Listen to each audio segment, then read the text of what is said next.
आमची भूमिका तर सरळ आणि स्पष्ट आहे. सोमनाथवरती जर अन्याय अत्याचार झाला असेल तर त्याबाबत सीआयडीने ते एसआयटीच्या मार्फत इन्क्वायरी करून जे कोणी दोषी असेल त्याच्यावर कारवाई व्हायला पाहिजे.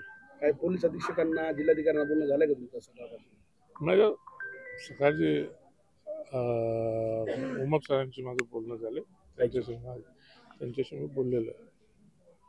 काय वाटतं काय वाटतं प्रथमदर्शनी एकूणच या सगळ्या प्रकरणावर? आता काय त्यांचं पीएम वगैरे झालेलं आहे, त्यांचा रिपोर्ट वगैरे येण्याचं बाकी आहे, त्याच्यानंतर बोललेलं बरं आहे. आलं ना, पण जे काय झालंय ते काय आमच्या वडार समाजाच्या मुलावरती एक अन्याय झाला, अत्याचार झाला. तो भीम चळवळीतला कार्यकर्ता होता आणि एक आमच्या समाजात समाजाची एक हानी झालेली आहे. चांगला शिक्षण घेणारा, मेहनत करून शिक्षण घेणारा, LLBच्या 3ऱ्या वर्षात असलेला तो मुलगा, आणि ते झालेलं ते दुःखदायक गोष्ट आहे.